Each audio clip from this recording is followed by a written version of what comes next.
Hi friends, good morning. Anandahela నవల చదువుకుంటున్నాం కదా. మిగతా భాగాన్ని ఇప్పుడు చదువుకుందాము. రచించిన వారు గండ్రకోట సూర్యనారాయణ శర్మ గారు. చదువుతున్నది కరుణ సిరిమణి. మనం నిన్నటి కథను కొద్దిగా చదువుకుని మనం ఈరోజు కథను ఫాలో అవుదాము.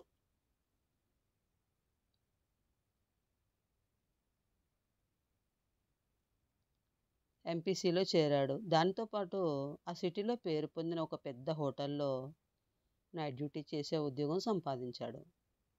కాలేజీ అయిపోగానే డైరెక్ట్గా అతడు ఆ హోటల్కి చేరుకునేవాడు. సాయంత్రం 4 గంటల నుంచి అర్ధరాత్రి 12 గంటల వరకు అతనికి డ్యూటీ ఉండేది. డ్యూటీ అయిపోగానే అక్కడి నుంచి బయలుదేరి 10 కిలోమీటర్ల దూరంలో ఉన్న తన రూమ్కి నడిచి వెళ్ళి పడుకుని పొద్దున్నే 6 గంటలకల్లా లేచి తయారై బయట ఏదైనా చిన్న హోటల్లో టిఫిన్ చేసి 9 గంటలకల్లా కాలేజీకి చేరుకునేవాడు. ఒకరోజు 10 దాటుతుండగా ఒక జంట వాల్మీకి పనిచేస్తున్న హోటల్లోకి ప్రవేశించింది. రిసెప్షన్ కౌంటర్లో ఉన్న వాల్మీకి దగ్గరకు వచ్చి 2 గంటల కోసం ఒక రూమ్ కావాలి అన్నాడు ఆ మగ వ్యక్తి. మీరిద్దరూ భార్యాభర్తలేనా? ఎక్కడి నుంచి వచ్చారు? ఏ పని మీద వచ్చారు? వివరాలు ఇందులో వ్రాయండి. అలాగే మీ ఐడెంటిటీ కార్డు ఏదైనా ఇస్తే జిరాక్స్ తీసి ఇచ్చేస్తాను అన్నాడు వాల్మీకి. అతడు రహస్యంగా వాల్మీకి చెవి దగ్గరకు వచ్చి, నువ్వేం అనుకోకు, ఈ రిజిస్టర్లో ఎంటర్ చేయటాలు ఐడెంటిటీ కార్డులు ఏమీ వద్దు. మేమిద్దరం 1.5 2 గంటల నుండి వెళ్ళిపోతాం. ఎవరికి చెప్పు అంటూ 100 రూపాయలు కట్టదీసి కౌంటర్ మీద పెట్టాడు. ఐఎమ్ వెరీ సారీ సార్, ఇలాంటి పనులకి మా హోటల్ రూమ్స్ ఒప్పుకోవు. రూమ్ రెంట్ రోజుకి 2000. 10,000 అవసరం లేదు. రిజిస్టర్లో వివరాలు ఎంటర్ చేసి మీ ఐడెంటిటీ ప్రూఫ్ ఇవ్వండి నిక్కచ్చిగా చెప్పాడు వాల్మీకి. నేను ఈ 10,000 ఇచ్చేది నీకే. ఇవి జేబులో పెట్టుకుని ఓ 2 గంటలు మాకు రూము ఇచ్చేయి. 10,000 కాదు కదా, మీరు 1,00,000 రూపాయలు ఇచ్చినా నాకు అవసరం లేదు సార్. రూల్ ప్రకారం నడుచుకోకపోతే మీకు రూమ్ ఇవ్వలేను. Very sorry sir. నేను ఈ హోటల్ ప్రొపరేటర్ బావమరిదిని. చెప్పింది చెయ్యి. 2 గంటల్లో 10,000 వస్తుంటే రూల్స్ మాట్లాడుతున్నావు? ఎక్కడో పిచ్చోడిలా ఉన్నావే, బెదిరించబోయాడు అతడు. వాల్మీకి నవ్వి, అవును, నాకు పిచ్చే. నా పిచ్చి నాకు ఆనందం. నాకు మీరిచ్చే డబ్బు అవసరం లేదు. మీరెవరో చెప్పారు సరే, దానికి ప్రూఫ్ చూపించండి సార్ అన్నాడు నిదానంగా. ప్రొపరైటరు బావమరిదినే ప్రూఫ్ అడుగుతావా? కోపంగా అన్నాడు అతడు. ప్రొపరైటరు బావమరిదినేమిటి? సాక్షాత్తు ప్రొపరైటర్ వచ్చినా వారి ఫాదర్ వచ్చినా ప్రూఫ్ ఇవ్వకపోతే లోపలికి అడుగు పెట్టనివ్వను సార్ నెమ్మదిగా అన్నాడు, చివర్లో సార్ అన్న పదాన్ని ఒత్తి పలుకుతూ. నువ్వెక్కడో వెర్రి మేడంలాగున్నావే. ఈ టౌన్లో హోటళ్లకు కరువు లేదు తెలుసా? ఇక్కడ రూల్స్ చెప్పాను. కస్టమర్స్ సేవ చేయటం కోసం మేము ఎప్పుడు సిద్ధమే. పోనీ కనీసం 1 గంట అయినా.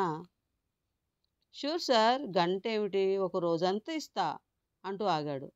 ఆ ఆగంతకుడు సంతోషంగా ఏదో అనేలోపు, అది మీ ఐడెంటిటీ ప్రూఫ్ ఇస్తే అంటూ ముగించాడు. నాకు రూమ్ ఇవ్వకపోతే నీ అంతు చూస్తా చూపుడు వేలు చూపిస్తూ బెదిరించాడు అతడు. You are most welcome sir. నేను మీకు ఇంకే విధంగా సేవ చేయగలను అన్నాడు.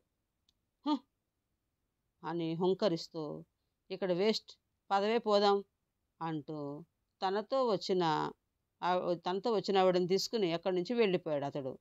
కోపంతో వెళ్ళిపోతున్న వాళ్ళిద్దరిని చూసి నవ్వుకున్నాడు వాల్మీకి. ఆ ఆగంతకుడు కారులో వెళ్తూ దారిలో ఒక చోట ఆమెను దింపేసి నేను మళ్ళీ కలుస్తానని చెప్పి అక్కడి నుంచి నేరుగా ఆ సిటీలో ధనవంతులుండే ఏరియాలోని ఒక విలాసవంతమైన భవనానికి చేరుకున్నాడు. ఆ వచ్చే కారును చూసి గుర్తుపట్టిన వాచ్మెన్ గేట్ తీసి సెల్యూట్ చేశాడు. అతడు ఆ ఇంట్లోకి అడుగు పెట్టేసరికి రాత్రి 12 అయింది. అప్పటి వరకు ఏవో లెక్కలు చూసుకుని అప్పుడే నిద్రకు ఉపక్రమించబోతున్నాడు ఆ ఇంటి యజమాని వీరాస్వామి. అంతలో ఆ వ్యక్తి లోపలికి రావడం చూసి, ఏరా బామ్మర్ది, ఏంటి ఇంత అర్ధరాత్రి దిగావు అని అడిగాడు. ఇంత అర్ధరాత్రి అయిందనే ఈ రాత్రికి హోటల్లో ఉండి పొద్దున్నే వచ్చేద్దామని మన హోటల్కి వెళ్ళా బావా. కానీ ఆ కుర్రాడెవడో రూమ్ ఇవ్వటానికి చస్తే ఒప్పుకోలేదన్నాడు. వీరాస్వామి ఆశ్చర్యపోయి, నీకు రూమ్ ఇవ్వలేదా? నా పేరు చెప్పలేదా అడిగాడు. చెప్పాను, ప్రొప్రైటర్ బావమరిదిని అని. ప్రొప్రైటర్ బావమరిదినని నీకే కాదు, ఆ ప్రొప్రైటర్ వచ్చినా ఆడి బాబు వచ్చినా ఐడెంటిటీ ప్రూఫ్ లేకుండా రూమ్ ఇవ్వనన్నాడు బావా. అంత మాట అన్నాడా? నీతోనే దురుసుగా ప్రవర్తించాడా? వాడిని ఇప్పుడే ఉద్యోగం నుంచి ఊరబెరికేస్తా. ఆ మాట అనేసరికి అతనికి ఒక్కసారిగా భయం పట్టుకుంది. ఒకవేళ ఈయన వెళ్ళి అతన్ని నిలదీస్తే తను ఒక అమ్మాయితో హోటల్కి వెళ్ళానని తెలుస్తుందని భయపడి, లేదులే బావా, అతడు చాలా మొండి ఘటనలా ఉన్నాడు, 10,000 ఇస్తానన్నా తీసుకోలేదు. బెదిరించాను, భయపడలేదు. నేనంత అరిచి గీపెట్టినా గోల చేసినా కుర్రాడికి చీమ కుట్టినట్టయినా లేదు. చాలా నెమ్మదిగా, సార్ మీకు ఇంకేం సేవ చేయగలను అంటూ రూమ్ ఇవ్వటానికి నిరాకరించాడు. అయితే ఏ మాటకు ఆ మాట చెప్పుకోవాలి బావా. ఎక్కడ ఒక్క మాట కూడా తోలలేదు. భలే నిజాయితీపరుడు దొరికాడులే నీకు అన్నాడు. వాల్మీకి కన్నా ముందు ఆ స్థానంలో పనిచేసిన వ్యక్తి ఇలాంటి సందర్భాలు డబ్బుకు లొంగిపోయి రూమ్ ఇచ్చేశాడు. ఆ విషయం తెలిసిన మరుక్షణమే వాడిని ఉద్యోగం నుంచి ఊస్ట్ చేసేశాడు వీరాస్వామి. మళ్ళీ ఉద్యోగ ప్రకటన చేయడం, దాన్ని చూసి వాల్మీకి అప్లై చేయడం, హోటల్ మేనేజర్ అతన్ని సెలెక్ట్ చేయడం చకచకా జరిగిపోయాయి. అయితే కొత్తగా జాయిన్ అయిన కుర్రాడు చాలా నిదానమైన వాడు, నిక్కచ్చిగా ప్రవర్తించేవాడు అన్నమాట. అనుకోగానే వీరాస్వామి చెయ్యి తన బుర్ర మీసాల మీదకి పోయింది. తనకు కావలసింది అలాంటి వాళ్లే అనుకుంటూ ఆ రోజు నుంచి వాల్మీకి ప్రవర్తన మీద ఒక కన్నేసి ఉంచాడు. ఏ రోజుకు ఆ రోజు లెక్కల్లో నయా పైసా కూడా తేడా రాకుండా ఖచ్చితంగా అకౌంట్ మెయింటైన్ చేస్తూ తన విధిని సక్రమంగా నిర్వర్తిస్తున్న అతడిని చూస్తున్న కొద్దీ వీరాస్వామికి అతడి మీద అభిమానం పెరిగిపోసాగింది. నీతి నిజాయితీ పని పట్ల అతని అంకిత భావము చూశాక భవిష్యత్తులో ఈ కుర్రాడు ఎప్పటికైనా మంచి స్థాయికి వస్తాడని అనుకున్నాడు.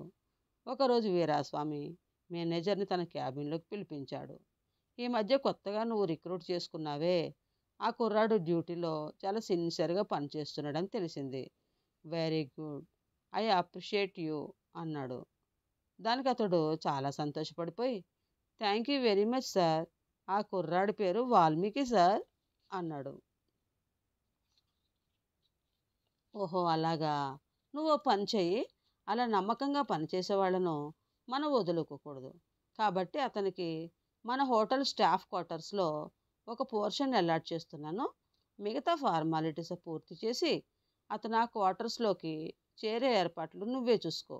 అతనికి ఏ అవసరం వచ్చినా సంకోచించకుండా అడగమను, సరేనా అన్నాడు. అలాగే సార్, ఆ విషయాలన్నీ నేను చూసుకుంటాను అన్నాడు అతడు. కొద్ది రోజుల్లోనే అతనికి స్టాఫ్ క్వార్టర్స్లో ఒక సింగిల్ బెడ్రూమ్ పోర్షన్ కేటాయించబడింది. ఒక శనివారం రాత్రి డ్యూటీ పూర్తి చేసుకుని ఆదివారం ఉదయాన్నే వాల్మీకి తన ఊరికి బయలుదేరాడు. బస్సు దిగటమే నేరుగా తన ఇంటికి చేరుకున్నాడు. తల్లి అతన్ని చూడగానే, ఎట్టా ఉన్నావు బిడ్డా, చానొద్దులైంది నిన్ను చూసి, సరిగ్గా టయానికి తింటున్నావా, చూస్తే బక్కగా అయినట్లున్నావు అంది. అతని తల్లి భుజాల చుట్టూ చేతులేసి దగ్గరకు తీసుకుని, ఈ మాట నువ్వు అంటావనే నాకు తెలుసమ్మా, నా చదువు బాగా సాగుతుంది. ఒక హోటల్లో పనిచేస్తూ కాస్త కూస్తో సంపాదిస్తున్నాను. నువ్వు కూడా వచ్చి నా దగ్గర ఉంటే బాగుంటుంది. హోటల్ వాళ్ళు మనకు ఒక చిన్న ఇల్లు కూడా ఇచ్చారు అన్నాడు. సారు నిన్ను చదివిస్తానన్నాడు కదా, మళ్ళీ పనులకెందుకు వెళ్తున్నావు? గదిగాక హోటల్లో పనా? అట్లాంటి పనికి ఎందుకు ఒప్పుకున్నావు బిడ్డా? ఊరోళ్ళ కండ్ల పడితే మంచిగా ఉంటుందా అందా. అమ్మా, ఈ రోజుల్లో పనిచేస్తూ చదువుకునే వాళ్ళు చాలామంది ఉన్నారు. మాస్టర్ గారు చదివిస్తానన్నా ఆయన ఆర్థిక పరిస్థితి నాకు తెలుసు. ఆయనకు ఆర్థిక భారం కావడం నాకు ఇష్టం లేదు. ఊరికే కూర్చుని తింటూ చదువుకోవడం నాకు ఇష్టం లేదు. ఇక హోటల్లో పని అనేది హీనమైనది ఏమీ కాదు. కష్టపడి చేసే ఏ పనికైనా మనం సిగ్గుపడాల్సిన పని లేదు. అయినా ఎవరి కోసమో మనం పని చేయట్లేదు, మన కోసం మనం పని చేసుకుంటున్నాం. ఇదంతా పక్కన పెడితే హోటల్లో నేను చేసేది గిన్నెలు తోమటం, సర్వింగ్ చేయడం లాంటి పనులు కాదు. అవసరమైతే అది చేస్తా గానీ, ఇప్పుడు మాత్రం చక్కగా సూటు, బూటు వేసుకుని వచ్చిపోయే వాళ్ళకి రూములు ఇచ్చే పనే. మా మేనేజర్ గారికి నేనంటే చాలా ఇష్టం. అందుకే ఒక ఇల్లిచ్చి మీ అమ్మని తెచ్చిపెట్టుకోమని చెప్పాడు అన్నాడు. దానికామె, "సానా సంతోషం బిడ్డా. గానీ నేనిప్పుడే ఆడికి రాను. కొన్నాళ్ళు ఈడనే ఉంటా. నీ చదువు పూర్తయినంక గప్పుడొస్తా నీ కాడికి" అంది. తల్లి అంత ఖచ్చితంగా చెప్పటంతో అతడు, "సరే అమ్మా, నీ ఇష్టం" అన్నాడు. ఆ మధ్యాహ్నం వెంకటొచ్చి కలిశాడు అతన్ని. "ఏంటి సంగతులు? ఏంటి సిటీ సంగతులు?" అంటూ. సిటీ సంగతులకేం గాని, నువ్వేంటి 10థ్‌తోనే చదువు ఆపేశావు? ఇంకా చదవచ్చు గదా" అని అడిగాడు. చదవచ్చు గానీ ఎంత చదివినా ఎవడో ఒకడి కింద పని చేయాల్సిందే గదా! అదే వ్యవసాయం చేసుకుంటే ఒకరి దగ్గర చేయి సాచే అవసరం ఉండదని అని మా నాన్న అంటే, సరేనని నా చదువుకి ఫుల్ స్టాప్ పెట్టేశా అన్నాడతడు నవ్వుతూ. మీ నాన్నగారి ఆలోచన సరికాదు వెంకట్. బాగా చదువుకుని కూడా వ్యవసాయం చేయవచ్చు. అప్పుడు నీకు శాస్త్రీయమైన సేద్య పద్ధతులు ఎన్నో తెలుస్తాయి. అప్పుడు ఇంకా ఫలవంతమైన వ్యవసాయం చేయటమే కాదు, ఊరిలో 10 మంది రైతులకు ఉపయోగపడగలవు. అవును, నువ్వు చెప్తుంటే నిజమేననిపిస్తుంది. కానీ ఈ సంవత్సరం ఎలాగూ కుదరదు కదా! వచ్చే సంవత్సరం ట్రై చేస్తా. నువ్వు చేరతానంటే చెప్పు. నీ సీటు గురించి నేను మా కాలేజీ ప్రిన్సిపాల్ గారితో మాట్లాడతాను. ఆయన నా మాట కాదనడు. నాకా నమ్మకం ఉంది. అదీగాక నువ్వు ఆర్డినరీ స్టూడెంట్‌వేమీ గాదు గదా! అన్నాడు. దాంతో వెంకట్ ఆలోచనలో పడ్డాడు. అవును, తనెందుకు అర్ధాంతరంగా చదువు మానేయాలి అనిపించింది. కానీ తన తండ్రి గుర్తుకు రాగానే, మరి మా నాన్న ఏమంటాడో నసిగాడు వెంకట్. నేనిప్పుడే మీ నాన్నతో మాట్లాడతాను పద అంటూ బయలుదేరదీశాడు. అతడు చెప్పిందంతా విని, నువ్వు చెబితే బాగానే అనిపిస్తుంది కానీ అంటూ ఏదో అనబోయాడు వెంకట్ తండ్రి. చూడండి, వెంకట్ చాలా తెలివైనవాడు. 10థ్ ఫస్ట్ క్లాస్‌లో పాసయ్యాడు. మధ్యలోనే అతను చదువెందుకు ఆపటం? కొంతకాలం చదువుకోనియ్యండి. చదువయిపోయాక వచ్చి వ్యవసాయం చేస్తాడు. మీ పొలాలెక్కడికి పోతాయండి? మొత్తానికి నువ్వు అసాధ్యుడురా అబ్బాయ్. అనుకున్నది ఏదైనా సాధిస్తావు. నేనెలాగూ చదువుకోలేదు. నా కొడుకు నాలాగే ఎందుకు కావాలి? సరే అలాగే కానీ. థ్యాంక్స్ అండి అని వెంకట్ వైపు తిరిగి, నేను ఈ సాయంత్రం సిటీకి బయలుదేరుతున్నాను. నాతో వచ్చేసేయి. కాలేజీలో అడ్మిషన్ తీసుకుని వచ్చే శనివారం ఇక్కడికి వద్దువు గాని. సాయంత్రం రెడీగా ఉండు అని చెప్పి అక్కడి నుంచి సరాసరి విశ్వనాథం మాస్టర్ ఇంటికి వెళ్ళి ఆ దంపతుల్ని పరామర్శించాడు. మాదేముంది, మేము బాగానే ఉన్నాం. నువ్వెలా ఉన్నావు? నీ చదువు ఎలా సాగుతుంది? మీ అమ్మ తన ఆశలన్నీ నీ మీదనే పెట్టుకుంది. నీకు చెప్పాల్సిన అవసరం లేదని నాకు తెలుసు గాని, అయినా నీ గురువుగా ఒక శ్రేయోభిలాషిగా చెప్తున్నాను. తాత్కాలిక ప్రలోభాలకు లొంగి చెడు సావాసాలకు లోనై నీ చదువును నిర్లక్ష్యం చేయకు. అంతకన్నా నీకు చెప్పేదేమీ లేదు అన్నాడాయన. ఎంత మాట సార్! మీ మాటలు నా జీవితంలో అడుగడుగునా గుర్తుపెట్టుకుంటాను అన్నాడు. కొంతసేపు తన కాలేజీ గురించి, తాను చేసే ఉద్యోగం గురించి మాట్లాడాక ఇంటికి తిరిగి వచ్చేశాడు. ఆ రోజు సాయంత్రం 5 వెంకట్ వాళ్ళ ఇంటికి వెళ్ళి అతనితో కలిసి సిటీకి ప్రయాణమయ్యాడు. మార్గమధ్యంలో సర్పంచ్ ఇంటి ముందు నుంచి వెళ్తుండగా తన ఇంటి ముందున్న వేప చెట్టు కింద ఉన్న చప్టా మీద కూర్చుని ఉన్న పురుషోత్తం వారికి కనిపించాడు. వాల్మీకిని చూడగానే అతడు గతుక్కుమన్నాడు. అక్కడి నుంచి లేచి ఇంట్లోకి వెళ్ళే ప్రయత్నం చేయబోయాడు. చూడటానికి చాలా అనారోగ్యంతో బాధపడుతున్న వాడిలా కనిపించడంతో పాపం అనిపించింది వాల్మీకి. అందుకే, నమస్కారం పురుషోత్తం గారు, బాగున్నారా అని పలకరించాడు. దానికి అతడు ఇబ్బందిగా నవ్వి, పర్వాలేదు అయ్యా, నువ్వెలాగున్నావు అని అడిగాడు. బాగున్నానండి. మీ రాజు సిటీలో చదువుతున్నాడని తెలుసు. ఏ కాలేజీలో చేరాడో చెప్పండి. ఎప్పుడైనా ఏదైనా అవసరం ఉంటే ఒకరికొకరు సాయం ఉంటాం. ఎంతైనా ఒక ఊరి వాళ్ళం కదా. అతడి ముఖం ఒక్కసారిగా కళావిహీనం అయిపోయింది. తాను కూర్చున్న దగ్గర నుంచి లేచి వచ్చి అతడి చేతులు పట్టుకుని, ఒరే అబ్బాయి, మీ అమ్మ పట్ల చాలా దురుసుగా ప్రవర్తించాను. అయినా నువ్వు ఆ కోపం మనసులో పెట్టుకోలేదు. నేను చేసిన దానికి శాస్తి అన్నట్లుగా దేవుడు నన్ను రోగాల పాలు చేశాడు. ప్రస్తుతానికైతే ఆ శక్తి లేదు గాని, ఏనాటికైనా మీ అమ్మకు ₹1,00,000 ఇచ్చి నా పాపాన్ని పరిహారం చేసుకుంటాను అంటూ కన్నీరు పెట్టుకున్నాడు. జరిగిందంతా మనసులో పెట్టుకోకుండా ప్రశాంతంగా ఉండండి. మీ ఆరోగ్యం దానికి అదే కుదుట పడుతుంది. మేము ఆ విషయం ఎప్పుడో మర్చిపోయాము. డబ్బుదేముంది, చంచలమైంది. ఈరోజు ఒకరి దగ్గర ఉంటే రేపు ఇంకొకరి దగ్గరికి వెళ్ళిపోతుంది. ఎందుకు రాజు ఎక్కడ చదువుతున్నాడో చెప్పలేదు? అతడు కాలేజీ పేరు చెప్పాడు. అదో పెద్ద పేరున్న ప్రైవేటు కాలేజ్. ఓకేనండి, వస్తా అంటూ అతడికి నమస్కరించి ముందుకు నడిచాడు. అప్పుడు అడిగాడు వెంకట్, నిజంగా అతని మీద కోపం లేదా అని. కోపమా, ఎందుకు అడిగాడు. ఎందుకంటావేంటి? మీ నాన్న చనిపోవడానికి కారణమైన వాడు అతడు. ₹1,00,000 ఇస్తానని అందరి ముందు మాట ఇచ్చి అది ఇవ్వకపోగా మీ అమ్మని అవమానించాడు. పిచ్చివాడా, మా నాన్న చనిపోవడానికి కారణం అతడు ఎలాగవుతాడు? ఆ రోజు క్వారీలో జరిగింది నీకు తెలీదా? అనుకోకుండా ఆయన ప్రమాదంలో చిక్కుకుని మరణించాడు. ఇతడు పరిహారం ఇస్తానన్నాడు, కానీ ఇవ్వలేదు. డబ్బు ఇవ్వకపోవటం, అవమానించటం అనేవి రెండు అతడికి సంబంధించినవి, మాకు సంబంధించినవి కాదు. మేము ఆ డబ్బుని ఆశించలేదు, అవమానాన్ని మా మనసులోకి తీసుకోలేదు.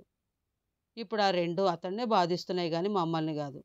ఎందుకంటే మేము వాటికి యాక్సెప్ట్ చేయడానికి రెడీగా లేం కాబట్టి. ఏమిటో నీ థియరీయే నాకు అర్థం కాదు అన్నాడు. ఇందులో అర్థం చేసుకోవడానికి ఏమీ లేదు. చిన్న ఉదాహరణ చెప్తాను.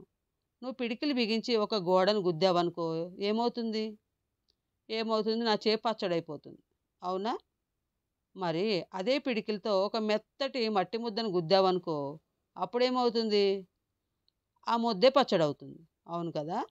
ఇక్కడ మొదట నీకు దెబ్బ ఎందుకు తగిలింది, తర్వాత ఎందుకు తగలలేదు? ఎందుకంటే గోడేమో గట్టిది, మట్టి ముద్ద మెత్తది. అంటే గోడ నీ దెబ్బను తీసుకోలేదు కాబట్టి అది చెక్కు చెదరలేదు, నీకే దెబ్బ తగిలింది.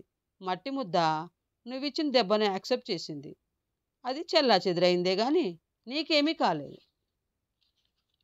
అయితే అంటే ఏదైనా నువ్వు యాక్సెప్ట్ చేస్తేనే దాని ఎఫెక్ట్ నీకు తెలిసేది. నువ్వు యాక్సెప్ట్ చేయలేవనుకో, దాని ప్రభావం నీ మీద ఏమీ ఉండదు. అర్థమైందా? అర్థమైనట్లే ఉంది అన్నాడు. వాల్మీకి పక్కపక్క నవ్వేసి, పద పద, మన బస్సు వచ్చే టైం అయింది అన్నాడు. సిటీకి వెళ్ళగానే ఇద్దరు డైరెక్ట్గా వెళ్ళి ప్రిన్సిపాల్ శోభనాద్రిని కలిశారు. వాల్మీకి చెప్పింది విని ఆయన, చాలా కష్టమైన పనే, కానీ ఫస్ట్ క్లాస్ స్టూడెంటు పైగా నీ ఫ్రెండ్ అంటున్నావు కనుక రిస్క్ తీసుకుని అతనికి కామర్స్లో సీట్ ఇవ్వగలను, ఏమంటావు అన్నాడు ప్రిన్సిపాల్. ఆ మాటలు విని వాల్మీకి ఏమంటావు అన్నట్టు వెంకట్ వైపు చూశాడు.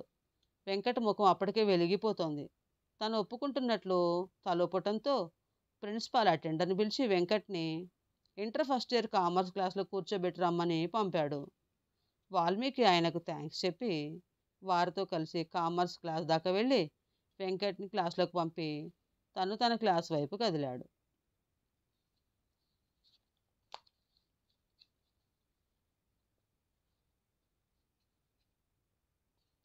ఒకరోజు రాత్రి వాల్మీకి డ్యూటీలో ఉండగా ఊరి సర్పంచ్ కొడుకు రాజు ఓ ముగ్గురు ఫ్రెండ్స్ని వెంట పెట్టుకుని హోటల్కి వచ్చాడు. వస్తూనే రిసెప్షన్లో ఉన్న వాల్మీకిని దూరం నుంచి చూసి కంగు తిన్నాడు. వెన్నుతిరిగి పోదామనుకుని అక్కడే ఆగిపోయాడు. అక్కడే ఆగిపోయావేమిట్రా, రా పిలిచాడు ఒక స్నేహితుడు. ఈ హోటల్ వద్దు, వేరే చోటికి వెళ్దాం అన్నాడు అతడు. ఏం, ఈ హోటల్కి ఏమైంది అడిగాడు ఒకడు. అక్కడ రిసెప్షన్లో ఉన్నాడే, వాడు మా ఊరు వాడే, అందుకే. అయితే ఏమిటట? మనం ఈ హోటల్కి వచ్చిన విషయం మీ వాళ్ళకి వీడు చెప్తాడని భయపడుతున్నావా? భయమని కాదు, కానీ ఇక్కడొద్దు.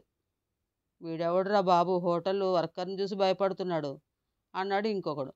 ఏం పర్వాలేదు, రారా అంటూ రాజుని లాక్కొచ్చాడు. వాల్మీకి మాత్రం అతన్ని తను ఎరగనట్లుగా, yes sir, what can I do for you అన్నాడు. దాంతో అతడిలోని బెరుకు కాస్త తగ్గింది. మాకు ఒక డబుల్ రూమ్ కావాలి అన్నాడు. తప్పకుండా సార్, మీ ఐడి కార్డ్ కాపీ ఇచ్చి ఈ రిజిస్టర్లో మీ పేరు, అడ్రస్ తదితర వివరాలు రాయండి అన్నాడు. ఫార్మాలిటీస్ పూర్తయ్యాక వాడు రూమ్లోకి వెళ్ళిపోయారు. ఏరా, మీ ఊరోడన్నావు, వాడు నిన్ను గుర్తుపట్టినట్లే లేడు, అసలు వాడు మీ ఊరు వాడేనా అడిగాడు మొదటివాడు.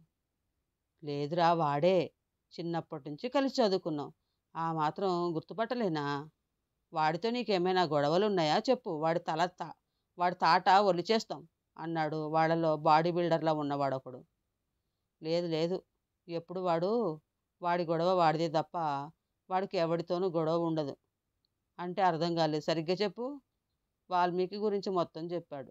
10th క్లాస్లో స్టేట్ ఫస్ట్ ర్యాంక్ అనేసరికి అతని మిత్రులందరూ చల్లబడ్డారు. కానీ వారికి అర్థం కానిది ఒకటే, రాజుని చూసి కూడా తెలియనట్లు ఎందుకున్నాడు అని. అసలు వాళ్ళు వచ్చింది బీర్ కొట్టి రాత్రంతా పేకాటాడి ఎంజాయ్ చేద్దామని. తర్జన భర్జనలు పడి ఎవరికో భయపడి మూడెందుకు పాడు చేసుకోవాలి. పోయి తన తండ్రికి ఫిర్యాదు చేసే మనస్తత్వం వాల్మీకి లేదని రాజుకు తెలుసు. తన పనేమిటో తనేమిటో అన్నట్టుండే వాల్మీకిని చూసి తనంతగా భయపడాల్సిందేమీ లేదని తనకు తానే సర్ది చెప్పుకున్నాడు. ఆ రాత్రి వాళ్ళు రూమ్లో బీర్లు దాగిన సంగతి తెలిసినా ఏమీ ఎరగనట్లే ఉన్నాడు వాల్మీకి. పొద్దున్నే వాళ్ళు రూమ్ ఖాళీ చేసి వెళ్ళిపోయారు. అతని అలవాట్లు, అతని స్నేహితులు అన్నీ చూశాక ఇక ఎన్నడూ రాజును కలిసే ప్రయత్నం చేయలేదు అతడు. సంవత్సరాంతంలో పరీక్షలు దగ్గర పడుతుండడంతో వాల్మీకి సాధ్యమైనంత వరకు రాత్రుళ్ళు హోటల్లోనే ఉంటూ అక్కడే చదువు కొనసాగించసాగాడు. ఒకరోజు శనివారం రోజు అతడు తన డ్యూటీ ముగించుకుని వెళ్ళబోతుండగా వీరాస్వామి ఇంటి నుంచి ఫోన్ కాల్ వచ్చింది. దాన్ని వాల్మీకి లిఫ్ట్ చేశాడు. నువ్వేనా? డ్యూటీ అయిపోయి వెళ్ళిపోయావేమో అని అనుకున్నా. నీతో ఒక చిన్న పని పడింది. ఎన్ని గంటలకు రాగలవు మా ఇంటికి? ఇప్పుడు డైరెక్ట్గా రమ్మంటారా? ఇప్పుడే కదా నీ డ్యూటీ అయ్యింది. ఇంటికెళ్ళి ఫ్రెష్ అప్ అయి మెల్లిగా రా, తొందర ఏమీ లేదు. ఓకే సార్, 10 గంటలకల్లా అక్కడ ఉంటా సార్. సరే. అటునుంచి కాల్ కట్ అయిన సౌండ్ రాగానే తను రిసీవర్ క్రెడిట్ చేసి తన ఇంటికి బయలుదేరాడు. తన గురించి, తన చదువును గురించిన వివరాలన్నీ అంతకు ముందు రోజే వీరాస్వామికి తెలిసాయని, అందుకే తనకి ఫోన్ చేశాడని, ఆ రోజుతో తన జీవితం కొత్త పుంతలు తొక్కబోతుందని తెలియని వాల్మీకి త్వరగా స్నానాధికాలు ముగించుకుని బయట హోటల్లో టిఫిన్ చేసి వీరాస్వామి ఇంటికి చేరుకున్నాడు. అది పాష్ లొకాలిటీ. కేవలం కోటీశ్వరులు మాత్రమే ఉండే ఏరియా. అందులో దాదాపు 1000 గజాల స్థలంలో ఉంది వీరాస్వామి ఇల్లు. ఇంటి ముందు ఎంతో పద్ధతిగా పెంచబడ్డ గార్డెన్ ఎన్నో రకాల పూలతో కళకళలాడిపోతోంది.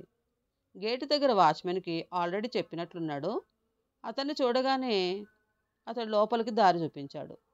సింహద్వారం గుండా లోపలికి అడుగు పెట్టగానే ఎదురుగా హాల్లో సోఫాలో దర్జాగా కూర్చుని కనబడ్డాడు వీరాస్వామి.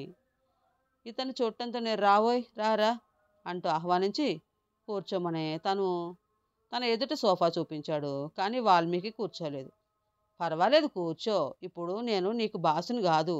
ఎందుకంటే నిన్ను ఈ రోజు నుంచి ఆ హోటల్ ఉద్యోగుల నుంచి తీసేస్తున్నాను అన్నాడు. అతడు ఆశ్చర్యపోయి, అదేంటి సార్, నా వల్ల ఏమైనా పొరపాటు జరిగిందా అని అడిగాడు. చెప్తాను, ఒక్క నిమిషం ఉండు అంటూ అక్కడే ఉన్న ఒక పనివాడిని పిలిచి అమ్మాయి గారిని పిలు అని వాడి చెవిలో ఏదో చెప్పాడు. అతను లోపలికి వెళ్ళాడు. వాల్మీకి నిలబడే ఉండటంతో కూర్చోమని చెప్పా కదా, కూర్చో. నిన్ను ఉద్యోగం నుంచి నిన్ను తొలగించేసినా ఇంకా నేను నీ బాస్ని. Sit down, it's my order అన్నాడు. దాంతో వాల్మీకి టక్కున సోఫాలో కూర్చున్నాడు. 5 నిమిషాల్లో కళ్ళు జిగేలు మనేంత అందమైన 15 ఏళ్ల అమ్మాయి అక్కడికి వచ్చింది.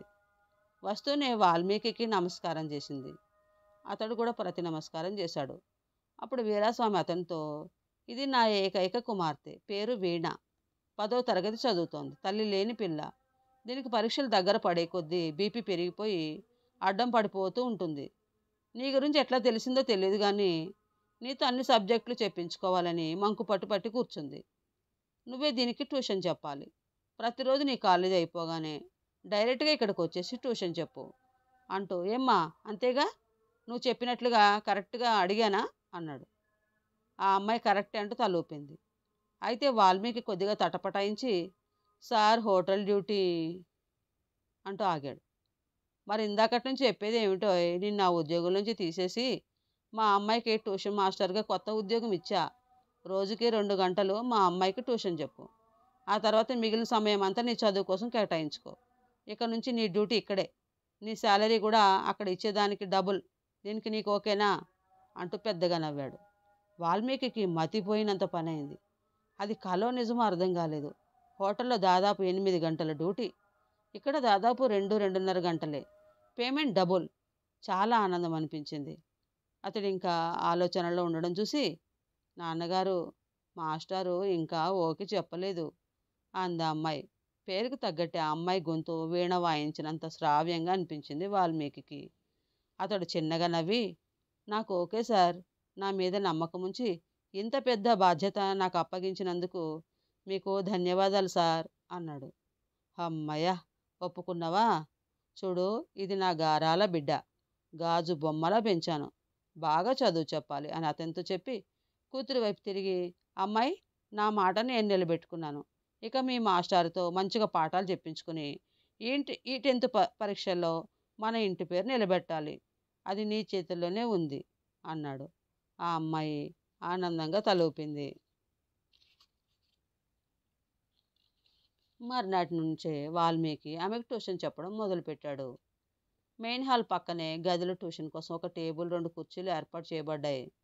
అతడు మొదటి రోజు లెక్కల సబ్జెక్టులో ఏదో చాప్టర్లో వీణకు అనుమానాన్ని నివృత్తి చేస్తుండగా ఒక సర్వెంట్ ఒక ప్లేట్లో ఏవేవో పలహారాలు తెచ్చి అతని ముందు పెట్టాడు.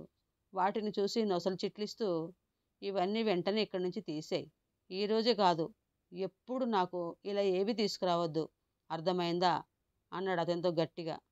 అతని ముఖంలోని సీరియస్నెస్ చూసిన వీణ ఆ ప్లేట్లన్నీ తీసుకెళ్ళిపోమ్మని ఆ సర్వెంట్కు సైగ చేసింది. అతడు అవి తీసుకుని వెళ్ళిపోయాక, అంత కోపం ఎందుకు మాస్టారు? నెమ్మదిగా చెప్పొచ్చుగా అంది. అతడు తేలిగ్గా నవ్వేసి, ఆ కోపం పై ప్రదర్శన మాత్రమే. మనసు లోపల ఏమీ లేదు.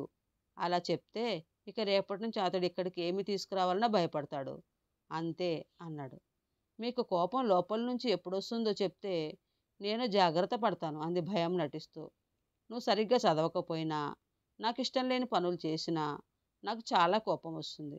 అయితే ఆ కోపాన్ని నీ మీద ప్రదర్శించను అన్నాడు. మరి? ఆశ్చర్యపోతూ అడిగింది. ఏముంది, సింపుల్. ఆ మర్నాటి నుంచి నేను ట్యూషన్ చెప్పడానికి రాను అన్నాడు. అమ్మో! అలాగైతే మీరు చెప్పినవన్నీ చకచక చదివేస్తా. మీకు కోపం రాకుండా నడుచుకుంటా అంది. అప్పుడు ఆమె ముఖంలో ఒలికించిన భయాన్ని చూసి అతడు నవ్వి, you are a good girl, I know it అన్నాడు. ఇక ఆ రోజు నుంచి అతనికి కూడా చదువుకోవడానికి చాలా టైం దొరకడంతో తన చదువు మీద ఏకాగ్రత పెరిగింది. వీణ 10th పరీక్షలు అయిపోయి ఫలితాలు కూడా వచ్చేసాయి ఆ రోజు ఉదయమే వీరాస్వామి కారు వచ్చి వాల్మీకి వాళ్ళ క్వార్టర్స్ ముందు ఆగింది. దానిలోంచి దిగిన వీణ లోపలికి నడిచింది. ఆమె నేరుగా వెళ్ళి వాల్మీకి క్వార్టర్ ముందు ఆగింది. ఆమె కాలింగ్ బెల్ సౌండ్ విని బయటకు వచ్చిన వాల్మీకి వీణను చూసి ఆశ్చర్యపోయి, అదేంటి, కబురు చేస్తే నేనే వచ్చేవాణ్ణి గదా అంటూ లోపలికి ఆహ్వానించి కుర్చీ చూపించాడు. ఆమె కూర్చోకుండానే, మాస్టారు, ఈరోజు 10th పరీక్షల ఫలితాలు వచ్చాయి అంది ఎంతో ఎగ్జైటింగ్గా. అవును, ఆ సంగతి వారం రోజుల నుంచి పేపర్లలో, టీవీలలో చెప్తూనే ఉన్నారు అన్నాడు అతను. మరి నా రిజల్ట్స్ ఏమైందో తెలుసుకోవాలని లేదా మీకు? చిరుకోపంతో అడిగింది. You are very brilliant. నీ గురించి నాకే బెంగా లేదు. బ్రిలియంట్ అంటే మామూలు బ్రిలియంట్ కాదు చూడండి. టాప్ 10లో మన పేరు ఉంది అంటూ న్యూస్ పేపర్ గాల్లోకి ఎగరేస్తూ చప్పట్లు కొట్టింది. ఆ అమ్మాయి సంతోషం చూసి అతడికి చాలా ఆనందం వేసింది. అతడు ఆ అమ్మాయిని చూస్తూ, ముందుగా నీకు అభినందనలు వీణా. అయితే నీకొక విషయం చెప్పదలుచుకున్నాను. ఒక గొప్ప స్థానానికి చేరుకోవడానికి ప్రతి ఒక్కరూ చాలా శ్రమ పడాలి. నువ్వు ఎంతో కష్టపడ్డావు కాబట్టే మంచి విజయాన్ని సొంతం చేసుకున్నావు. నువ్వు సాధించిన విజయాన్ని గ్రాండ్గా సెలబ్రేట్ చేసుకో. ఈ విజయాన్ని మనస్ఫూర్తిగా ఎంజాయ్ చేయి. నాతో పంచుకున్నట్లే నీ మిత్రులందరితో ఆనందాన్ని పంచుకో. వారితో కలిసి ఆడు, గొంతెత్తి పాడు. అయితే ఈ విజయం అనేది ఒక మత్తు మందు లాంటిది. ఆ మత్తు తలకెక్కిందంటే అది తిరిగి మనని అధపాతాళానికి తొక్కేస్తుంది. ఇప్పుడు నీ మీద బాధ్యత ఇంకా పెరిగింది. ఇదంతా నీకు చెప్పేది నిన్ను భయపెట్టడానికి కాదు. ఒకసారి ఉత్తమ స్థాయికి చేరుకున్నాక ఇక ఆ స్థానాన్ని నిలబెట్టుకోవడం కోసం నిరంతరం శ్రమించాలి. ఆ శ్రమ ఆనందంతో కూడిందై ఉండాలి. అలా ఉన్నప్పుడు నీకు జీవితంలో తిరిగనేదే ఉండదు. చాలా సౌమ్యంగా, నెమ్మదిగా చెప్పాడు. ఆ మాటలు వింటున్న ఆ అమ్మాయి విశాల నేత్రాలు విప్పారాయి. బోధిసత్వుడికి జ్ఞానోదయమైనట్లుగా ఆ కళ్ళల్లో ఏదో వెలుగు. ఆమె చటుక్కున లేచి రెండంగల్లో అతడిని చేరుకుని అతడి బొగ్గపై ఒక ముద్దు పెట్టి గబగబా అక్కడి నుంచి నిష్క్రమించింది. క్షణకాలం పాటు ఏం జరిగిందో అతనికి అర్థం కాలేదు. అతను తేరుకునే లోపు ఆమె అక్కడ లేదు. ఆమెలో ఇంకా చిన్నతనపు అమాయకత్వం పోలేదని అనుకుని నవ్వుకున్నాడు. తన కూతురు విజయం సాధించడంతో వాల్మీకిని అభినందనలతో ముంచెత్తాడు వీరాస్వామి. అంతేకాదు, మర్నాడు తన ఇంటికి భోజనానికి రావాల్సిందిగా ఆహ్వానించాడు. ఆయన కోరికను మన్నించి వాళ్ళ ఇంటికి వెళ్ళాడతడు. అతడు వెళ్ళేసరికి వీరాస్వామి అతని కోసం ఎదురు చూస్తూ ఉన్నాడు. కొద్దిసేపటికి మెడపైనున్న గదిలో నుంచి కిందికి వచ్చింది వీణ. ఎప్పుడు మోడ్రన్ డ్రెస్సుల్లో కనిపించే ఆమె ఆ రోజు నిండుగా చీర కట్టుకుని మెట్లు దిగుతుంటే దివి నుంచి దేవకన్య దిగి వస్తుందా అన్న భ్రాంతి కలిగింది అతనికి. వస్తూ వస్తూనే ఆమె వాల్మీకి కాళ్లకు నమస్కారం చేసింది. ఎప్పుడు చిలిపిగా అల్లరి కళ్ళతో కనిపించే ఆమెలో ఆ రోజు మూర్తీభవించిన స్త్రీత్వం తొణికిసలాడింది. ఆమెలోని ఆ మార్పుకి అతడు అచ్చెరు పొందాడు. ఒక్క రోజులో ఈ అమ్మాయిలో ఎంత మార్పు అనుకున్నాడు. భోజనం చేస్తున్నంతసేపు ఆ అమ్మాయి ఆరాధన నిండిన చూపులు అతన్ని వెంటాడుతూనే ఉన్నాయి.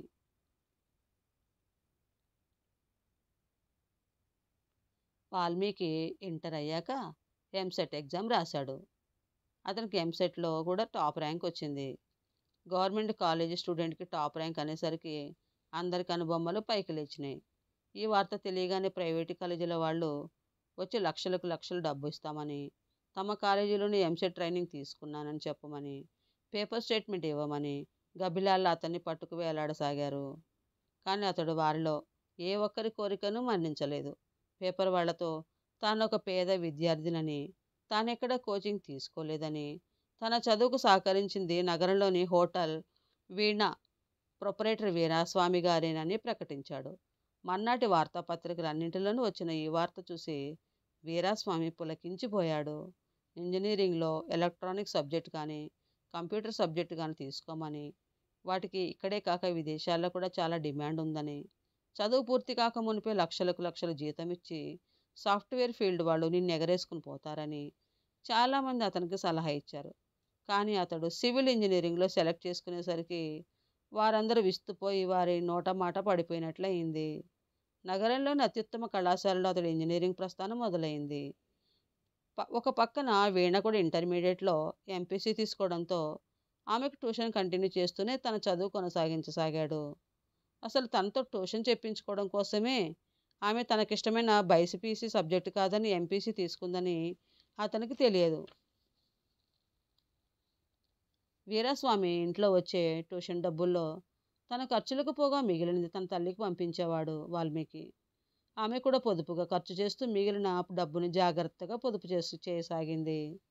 ఈలోగా ఎక్కడేమి కలిసి వచ్చిందేమో కానీ పురుషోత్తం ఆమెను పిలిపించి ₹1,00,000 రొక్కం ఆమె చేతిలో పెట్టాడు. ఆమె తనకు ఆ డబ్బు వద్దని, తాను తన కొడుకు కష్టపడి సంపాదించుకోగలమని చెప్పి తిరిగి ఇచ్చేయబోయింది. కానీ అతడు ఊరుకోలేదు. అమ్మా, తప్పెవరిదైనా మీ ఆయన మా క్వారీలో చనిపోయాడు. ఊరందరి సమక్షంలో నేను నీకు డబ్బు ఇస్తానని వాగ్దానం చేశాను. ఇన్నాళ్ళు మీకు ఆ డబ్బు ఇవ్వకుండా ఇప్పటికే చాలా పాపం మూట కట్టుకున్నాను. ఇప్పటికైనా ఈ డబ్బు తీసుకుని నన్ను రుణ విముక్తిని చేయమ్మా అంటూ ప్రాధేయపడేసరికి ఆమె కాదనలేకపోయింది. వెంటనే ఈ విషయం వాల్మీకి తెలియజేసింది. అమ్మా, ఇది దైవ నిర్ణయం అనుకో. ఆ డబ్బుతో నాకు పెద్దగా అవసరం లేదు. దాన్ని ఏం చేస్తావు నీ ఇష్టం అన్నాడు. ఆమె ఆ 1,00,000కు తాను దాచిన మరికొంత డబ్బు కలిపి 2 ఎకరాల పొలం కొన్నది. కూలీలను పెట్టి ఆ పొలంలో వ్యవసాయం చేయడం మొదలుపెట్టింది. ఆమె నీడపట్టున పనిచేసే అలవాటున్న ఆమె మండుటెండలో 4 రోజులు పనిచేసేసరికి నీరసం వచ్చేసి మంచం పట్టింది. ఆ సంగతి తెలిసి అతడు ఉన్న పడాన ఊరికి బయలుదేరాడు వాల్మీకి. కొడుకు తన దగ్గరే ఉండి సేవలు చేయడంతో ఆమె వారం రోజుల్లోనే కోలుకుంది. ఇక ఆమెను పొలంలోకి దిగవద్దని ఆ పొలాన్ని తనకు తెలిసిన ఒక రైతు కౌలుకిచ్చి అతడు పట్నం బయలుదేరాడు. అతడు కాలేజీ క్యాంపస్లోకి ప్రవేశిస్తుండగా వెనక నుంచి హాయ్ అని వినిపించింది. తిరిగి చూశాడు. అక్కడ తనకేసి నడిచి వస్తున్న తన క్లాస్మేట్ అమృత కనిపించిందా. ఆమెను చూసి హాయ్ అని పలకరించాడు. గత వారం రోజులుగా మీకోసం పడిగాపులు కాస్తున్నాను. ఎటు వెళ్ళారు మహానుభావా? అందామె నవ్వుతూ. పర్సనల్ పని మీద మా ఊరు వెళ్ళాను గాని నా కోసం పడిగాపులేమిటి అని అడిగాడు. బుర్ర బద్దలు కొట్టుకున్న అర్థం కాని సబ్జెక్టులు కొన్ని ఉంటాయి. మాలాంటి మట్టి బుర్రలకి మీలాంటి వారి నోట్స్ ఫాలో అయితేనన్నా కాస్తో కూస్తో తలకెక్కుతుందని వారం రోజులుగా సర్చింగ్ చేస్తున్నా మీకోసం. పోనీలేండి, ఇప్పటికైనా కనిపించారంది. నా నోట్స్ కావాలా? భలే వారే మీరు. మీ గురించి నాకు తెలియదు అనుకోకండి. మీరు చాలా బ్రిలియంట్ అని మీ ఎంసెట్ ర్యాంకింగ్ చెప్తూనే ఉంది అన్నాడు. ఆమె నవ్వి, సర్లేండి, మీ ర్యాంకింగ్ పట్టుకుని నాకు ఏవేవో బిరుదులు తగిలించేయకండి. ఎన్ని పుస్తకాలు, మరెన్ని రాత్రులు నిద్ర మరచి బట్టీయం చేస్తే వచ్చిందనుకున్నారా ర్యాంకు? మీలాగా నేను బార్న్ జీనియస్ని కాను బాబు అంది. నన్ను మరీ మునగ చెట్టు ఎక్కించేయకండి. అక్కడి నుంచి పడ్డాననుకోండి, నా 32 పళ్ళు రాలిపోతాయి అంటూ నవ్వేశాడు. ఆ మాటలకు ఆమె కూడా పక్క పక్క నవ్వి, ఆ తర్వాత అబ్బా, ఇలా మనస్ఫూర్తిగా నవ్వి ఎన్నాళ్ళయిందో అంది. ఆ మాట అన్న తర్వాత నాలుక ఖర్చుకుని అలా ఎందుకన్నానా అని అనుకుంది. అతడు ఆమె మాటల్ని విన్నా కూడా విననట్లుగా, మీకు ఏ నోట్స్ కావాలో చెప్తే రేపు కాలేజీకి తీసుకొస్తానండి అన్నాడు. ఆమె చెప్పింది అతడు మర్నాడు ఆమె అడిగిన నోట్స్ తెచ్చి ఆమెకి ఇచ్చాడు. ప్రతి ఆదివారము రెగ్యులర్గా వెంకట్ వచ్చి అతన్ని కలుస్తుండేవాడు. ఇద్దరు కూర్చొని తమ భవిష్యత్తు ఏ విధంగా ప్లాన్ చేసుకోవాలో చర్చించుకునేవారు. వెంకట్ని మొదట బీకాంలో చేరి తర్వాత సీఏకి కూడా ప్రిపేర్ కమ్మని సలహా ఇచ్చాడు. దాంతో అతడు కాలేజీ నుంచి రాగానే ఒక కోచింగ్ సెంటర్కి వెళ్తూ సీరియస్గా సీఏకి ప్రిపేర్ అవ్వసాగాడు. దాంతో అతడు చాలా బిజీ అయిపోయాడు. అలా 2 ఏళ్ళు పూర్తయ్యేసరికి వీణ ఇంటర్ పూర్తి చేసి ఎంసెట్ పరీక్షలకు రెడీ అవ్వసాగింది. అందుకోసం తన కూతురికి కోచింగ్ వీరాస్వామి ఇవ్వాల్సిందిగా అతన్ని అడిగాడు. సిటీలో చాలా కోచింగ్ సెంటర్లు ఉన్నాయి కదా, వాటిలో దేనిలోనైనా చేర్చితే వాళ్ళు ఒక పద్ధతి ప్రకారం కోచింగ్ ఇస్తారు సార్ అని అతడు తప్పించుకో చూశాడు. అతనికి కాలేజీలో బిజీగా ఉన్నమాట ఎలా ఉన్నా వీణ నుండి దూరం పోవాలని ఆలోచించాడు అతడు. కానీ దానికి వీరాస్వామి సస్య ఏమిరా అన్నాడు. పోనీయండి నాన్న, మాస్టర్కి ఇష్టం లేకుండా బలవంతంగా ఒప్పించవద్దు. నేను అసలు ఎంసెట్ రాయనే రాయను అంది వీణ. విన్నావా, నీ శిష్యురాలు చెప్పింది. అసలు ఆ పరీక్షే రాయదట, నీకు నీ ఇష్టం అని ఆయన అనడంతో ఇక అవుననక తప్పలేదు అతనికి. ఆ రోజు నుంచి అతడు వస్తే చాలు, ఆ రోజు ఆ అమ్మాయి ఆనందానికి అవధులుండేవి కావు. ఏ రోజైనా అతడు తను రావట్లేదని కబురు పంపితే ఇక ఆ రోజు మన్ను తిన్న పాములా నిస్తేజంగా పడి ఉండేది. అసలు తనకేమైందో ఆమెకే అర్థం కాని పరిస్థితులు పడిపోయింది ఆమె. ఒకసారి అతడు ఊరికెళ్తూ తను ఈ ఆదివారం ట్యూషన్ చెప్పడానికి రావట్లేదని ముందు రోజే కబురు చేశాడు.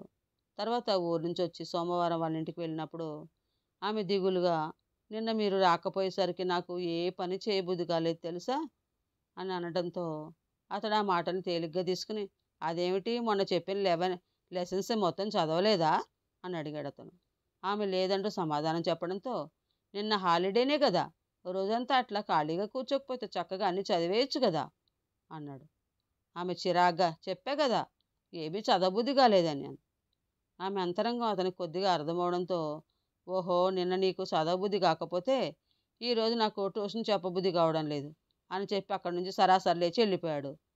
ఒక్కసారిగా ఆమె బిత్తరపోయింది. ఆమెకి ఏం చేయాలో పాలుపోలేదు. పిచ్చెక్కినట్లయింది. ఉక్రోషం తన్నుకొచ్చింది. పుస్తకాలన్నీ గిరాటేసేసి వెళ్ళి మంచం మీద అడ్డంగా పడి రోదించసాగింది. ఆ ఇంట్లోంచి బయటకొచ్చిన వాల్మీకి తను చేసింది సరైన పని కాదనిపించింది. కానీ ఆ అమ్మాయి మనసులో తనంటే ఒక రకమైన ఆకర్షణ మొదలైందని అర్థమైంది అతనికి. దాన్ని ఆదిలోనే తుంచకపోతే అది పెను భూతమై తమ ఇద్దరి జీవితాలను చిందరవందర చేస్తుందని గ్రహించి వెంటనే వెనుదిరిగి వచ్చాడు. అతడు వచ్చేసరికి ఆమె ఆ రూమ్లో లేకపోవడంతో పని మనిషిని పిలిచి, మీ చిన్నమ్మ గారిని పిలువు అని చెప్పాడు. ఆమె పేరు జంగమ్మ. ఆమె వెళ్ళి, మాస్టర్ పిలుస్తున్నారమ్మా అని చెప్పడంతో వీణ మంచం మీద నుంచి దిగ్గున లేచి కూర్చుంది. ఏడ్చినట్లుగా ఎరిపెక్కిన కళ్ళు, కన్నీటి చారలు కట్టిన చెక్కిళ్ళు చూసిన జంగమ్మ, ఆ అమ్మాయి గారు ఎందుకు ఇలా ఉన్నారు అని తనలో తానే అనుకుంటూ అక్కడి నుంచి వెళ్ళిపోయింది. ఆమె వాష్రూమ్లోకి వెళ్ళి ఫ్రెష్ అప్ అయి కొద్దిసేపటి కిందికి దిగి వచ్చింది. అతడు ఆమె వైపు తీక్షణంగా చూస్తూ, నువ్విలా చదువును నిర్లక్ష్యం చేస్తే నేను ట్యూషన్ పూర్తిగా మానేస్తాను. నీ ఇష్టం. కావాలంటే ఈ విషయాన్ని ఇప్పుడే మీ నాన్నగారితో మాట్లాడతా అన్నాడు.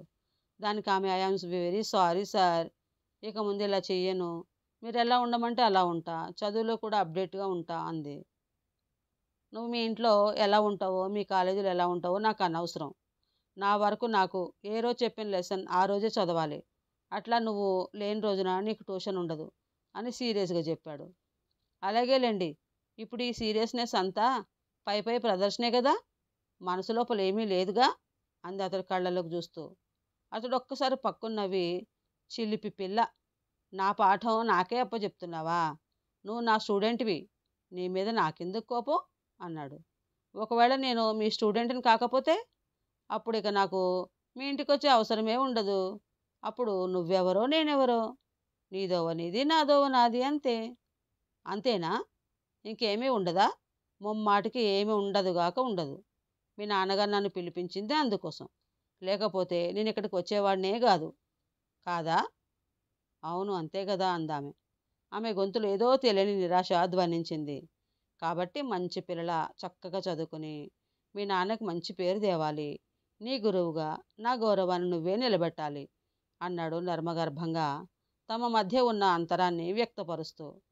ఆమె కొంచెం సేపు మౌనంగా ఉండి, అలాగే మీ స్టూడెంట్గా మీ గౌరవానికి ఏనాడు భంగం కలిగించేలా ప్రవర్తించనని మీకు మాట ఇస్తున్నాను అంది. గుడ్. ఇప్పుడు నువ్వు నా బెస్ట్ స్టూడెంట్వి అనిపించుకున్నావు అన్నాడు.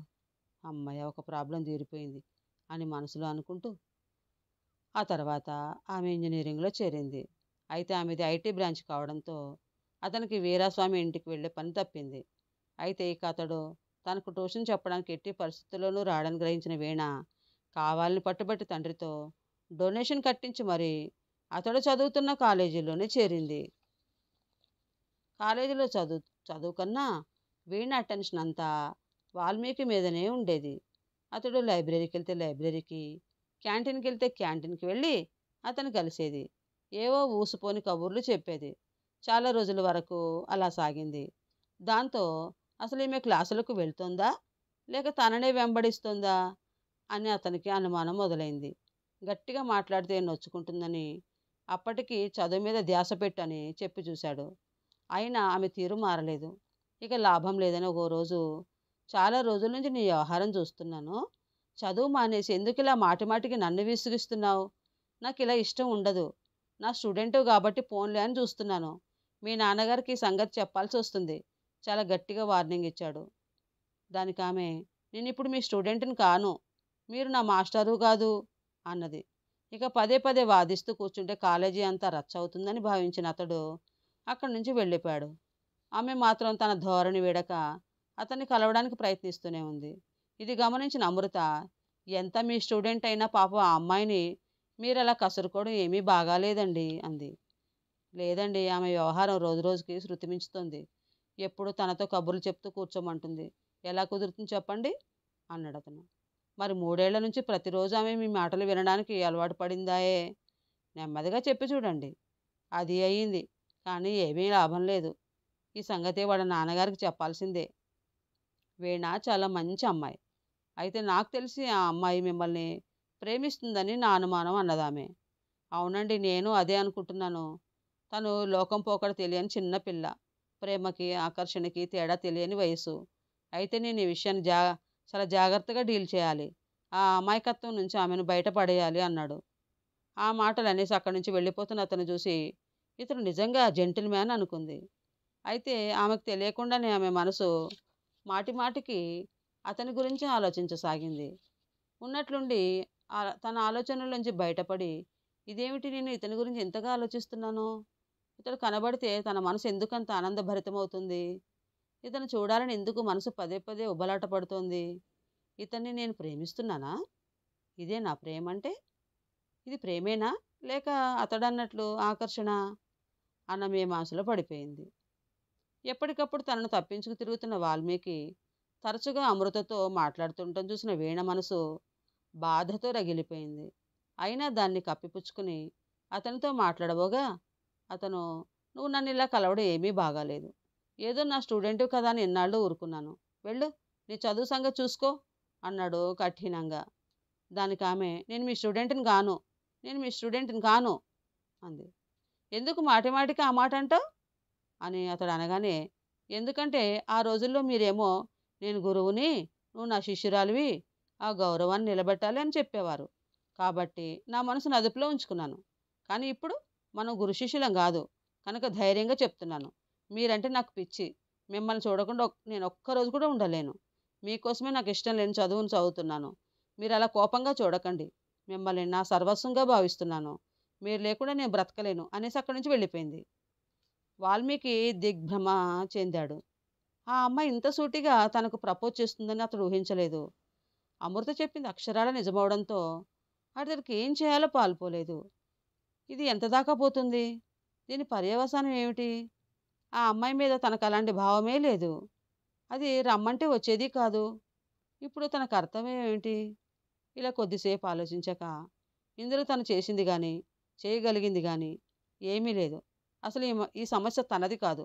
అలాంటప్పుడు దాని గురించి తనెందుకు బుర్ర బద్దలు కొట్టుకోవాలి అనుకున్నాడు. దాంతో 10 నిమిషాల్లో అతడు ఆలోచనల నుంచి బయటపడ్డాడు. ఆ తర్వాత కాలేజీలో వీణ కనిపించినప్పుడు, నేను చెప్పిన దాని గురించి ఏం ఆలోచించారు అని అడిగేది. అతడు నవ్వుతూ, పాపాయి అడిగింది కదా అని పచ్చిమిరపకాయ ఆమెకి ఇవ్వలేం కదా అన్నాడు. నేనేమీ బుజ్జి పాపాయిని కాను, అది తెలుసుకోండి మీరు అంది ఉక్రోషంగా. నాకు నువ్వెప్పుడు బుజ్జి పాపాయివే. అంతలో ఎవరో రావడంతో ఆమె అక్కడి నుంచి వడివడిగా నిష్క్రమించింది. ఉన్నట్టుండి విశ్వనాథం మాస్టారు అర్జెంటుగా రమ్మని కబురు పంపటంతో ఏమై ఉంటుందా అని ఆలోచిస్తూ ఊరికి బయలుదేరాడు. ఊర్లోకి అడుగు పెట్టగానే అతనికి తెలియలేదు తన తల్లి ఈ లోకాన్ని వీడి వెళ్ళిపోయిందని. ఒక్కసారిగా అతడికి లోకమంతా చీకటైపోయినట్లుగా అనిపించింది. గుడిసె బయట పడుకోబెట్టి అతని తల్లి శవాన్ని చూస్తుంటే ఇంకా నిద్రపోతున్నట్లే అనిపించింది. ఏ సంఘటన జరిగినా అది తన మంచి కోసమే అనుకునే అతనికి ఈ సంఘటన మాత్రం భిన్నంగా అనిపించింది. అతని హృదయంలో సగభాగం ఎవరో కోసుకుని వెళ్ళిపోయిన ఫీలింగ్ అతన్ని తీవ్రంగా కలిచివేసింది. ఏం సుఖపడిందామె? చిన్నప్పటి నుంచి కన్నీళ్ల కడలిలో కష్టాల పడవలో ప్రయాణమే. పెళ్ళే 15 ఏళ్ళు దాటకుండానే భర్తను పోగొట్టుకుంది. బ్రతికినంత కాలము రెక్కల కష్టంతోనే బ్రతికింది తప్ప ఎవ్వరినీ యాచించెరుగదు. తన జీవితంలో కొడుకు ఆమెను ఒక మహా సామ్రాజ్ఞిగా చూద్దామని ఆశపడ్డాడు. సుఖమంటే ఏమిటో చూపిద్దామని అనుకున్నాడు. కానీ అప్పటిదాకా ఆగేంత ఓపిక ఆమెకు లేకపోయింది. కొడుకును ఒంటరిని చేసి తన దోవన తాను తిరిగి రాని లోకాలకు పయనమైంది. కటిక పేదరికాన్ని అనుభవించినప్పుడు అతనికి కన్నీరు రాలేదు. ఆ తండ్రి మరణాన్ని కళ్ళారా చూసినప్పుడు కన్నీరు రాలేదు. తల్లిని పని మనిషిగా చూసినప్పుడు కన్నీరు రాలేదు. కానీ స్తబ్దుగా నిస్తేజంగా పడుకుని ఉన్న ఆమె శరీరాన్ని చూడగానే అతని కళ్ళు ధారాపాతంగా వర్షించసాగాయి.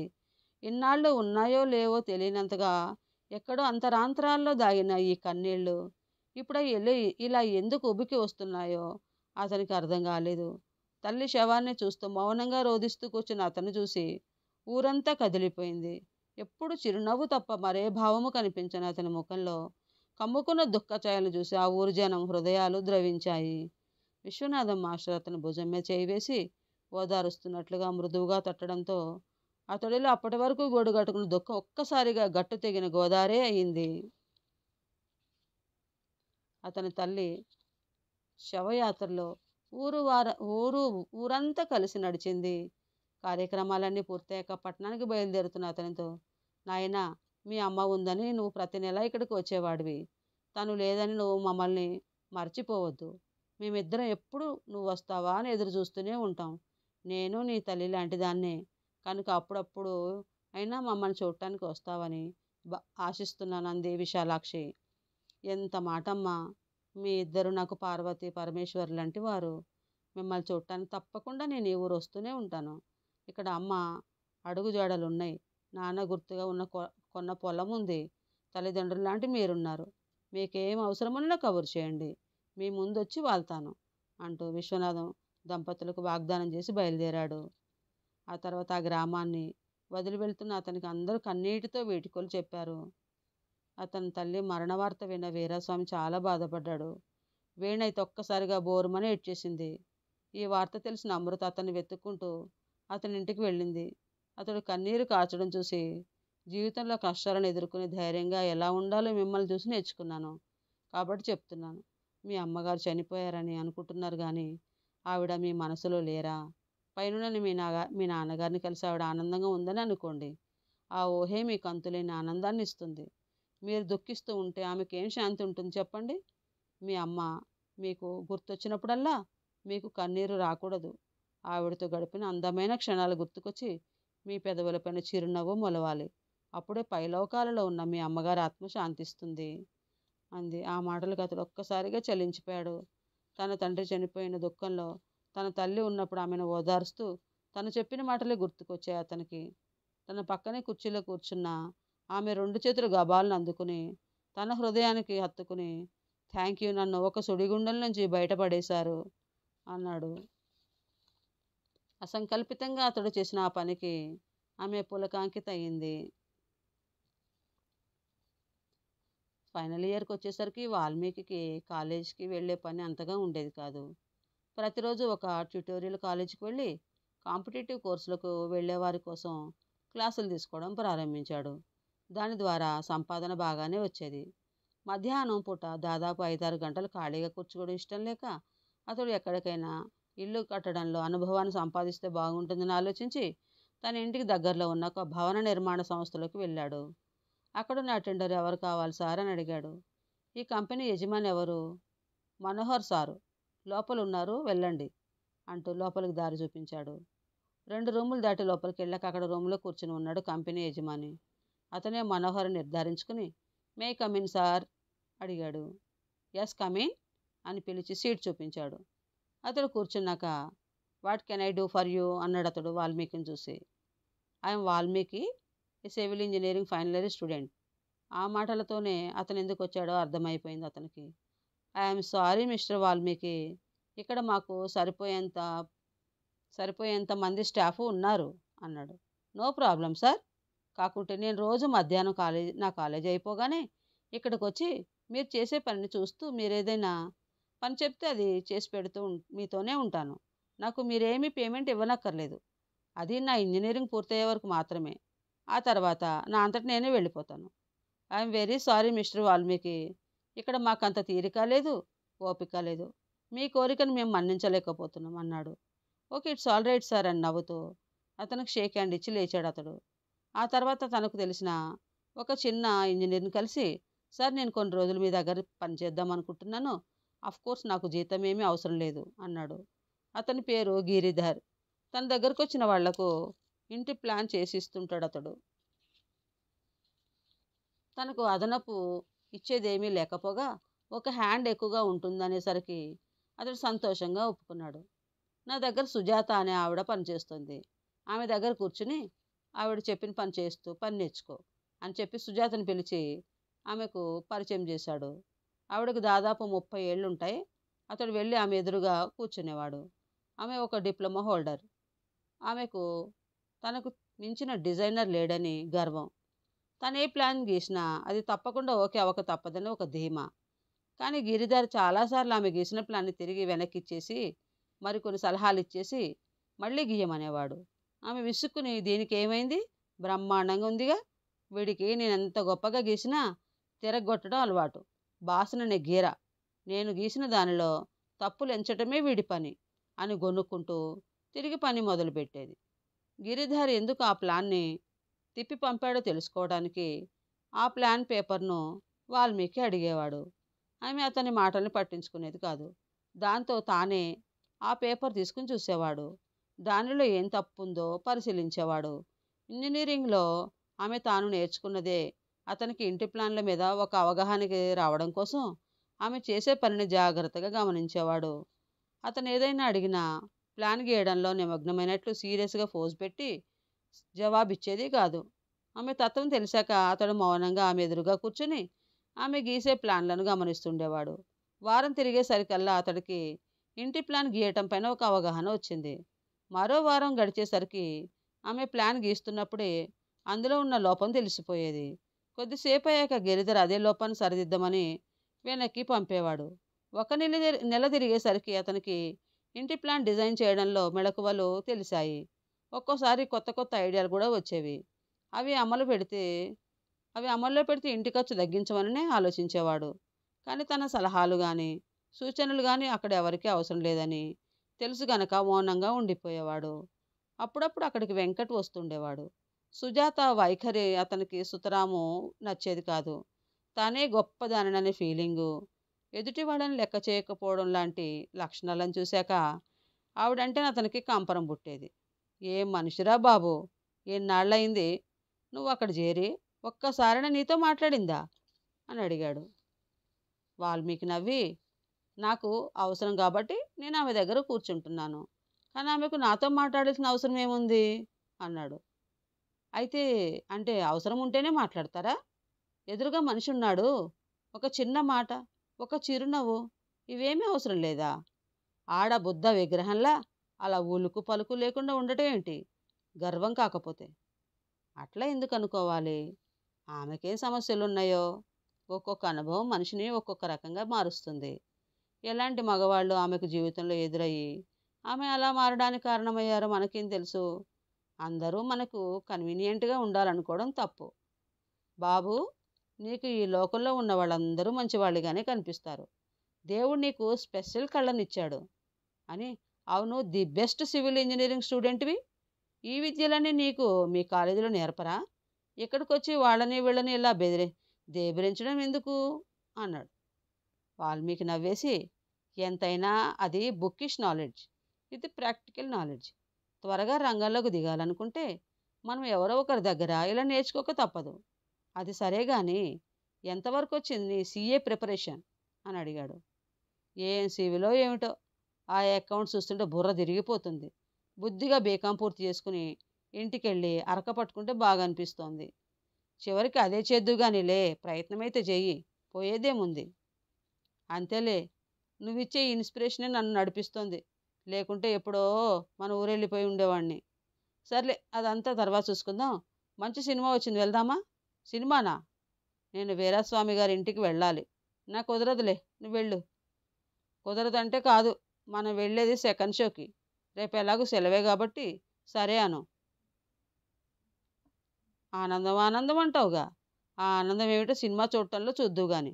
సరేనా?" "సరే, నీ ఆనందాన్ని నేనెందుకు కాదనాలి?"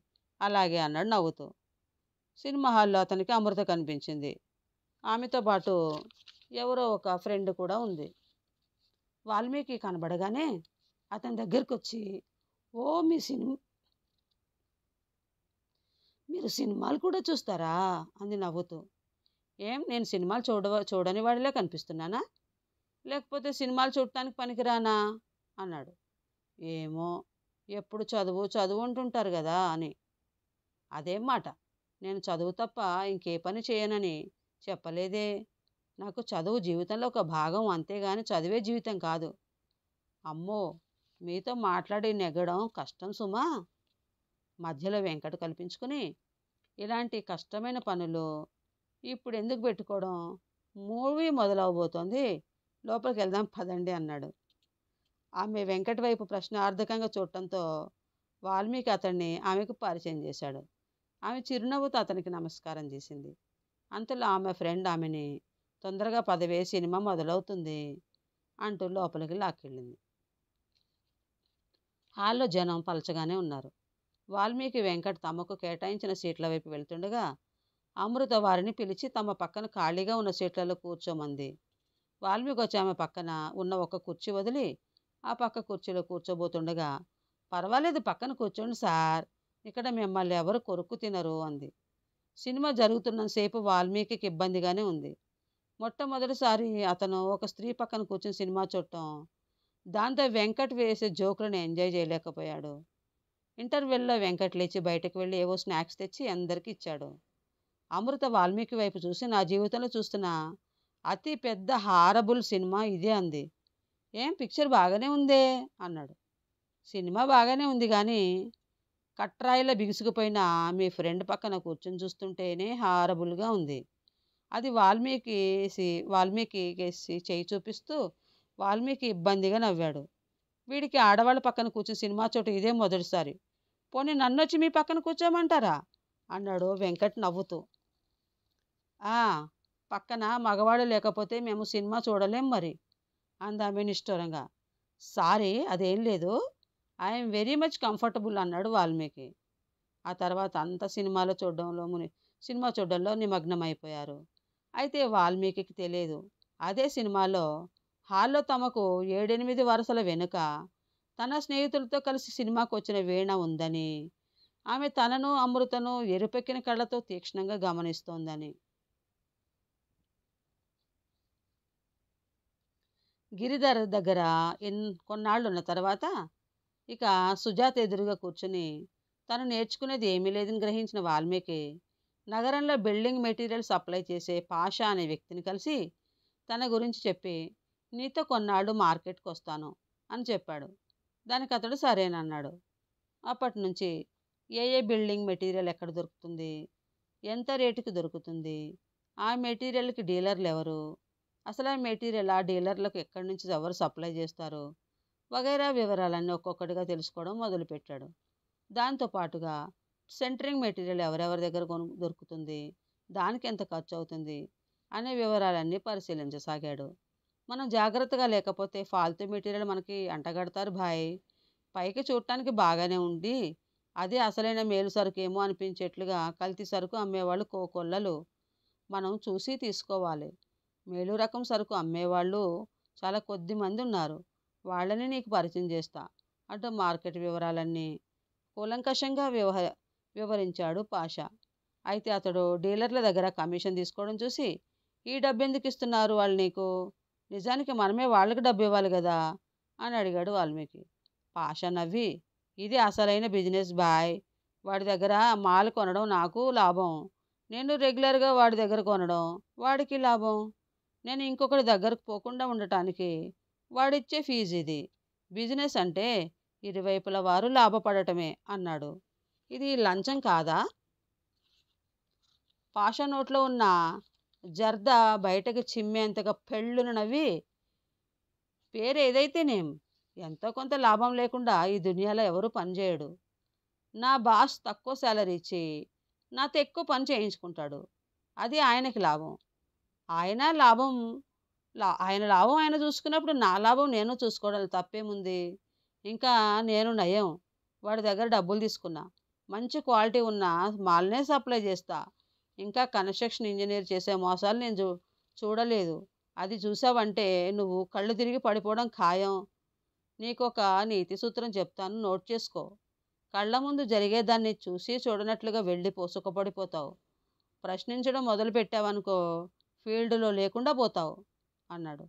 అతడు ఆ మాట మామూలుగా అన్నా అన్యాపదేశంగా తనను హెచ్చరిస్తున్నట్లుగా అనిపించింది. స్వతహాగా పాషా చాలా మంచివాడు. అతనిది భారీ సంసారం. భార్య, 8 మంది పిల్లల్ని కలిపి మొత్తం 10 మంది పోషణ ఒక్క చేతి మీదుగా జరగాలి. పిల్లల్లో పెద్దవాళ్ళు 3 ఎక్కడో మెకానిక్ దగ్గర పనిచేస్తుంటారు. వారి సంపాదన వారికే చాలదు. మిగిలిన 5 ఆడపిల్లలు. వాళ్ళని పెంచి పెద్ద చేసి పెళ్ళిళ్ళు చేయాలి. అలాంటి పరిస్థితుల్లో ఎక్కడ వీలైతే అక్కడ సాధ్యమైనంత సంపాదించుకోవడం అతనికి అవసరం.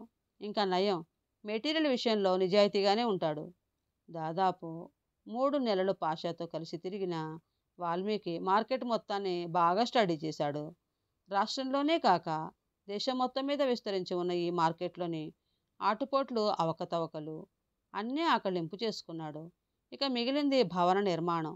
తన ఇంటి దగ్గరలో మదన్ అనే ఇంజనీరు ఇలా ఇల్లు కట్టిస్తుంటాడని, అతని కింద చాలామంది మేస్త్రీలు ఉన్నారని పాషా చెప్పడంతో అతన్ని కలిశాడు.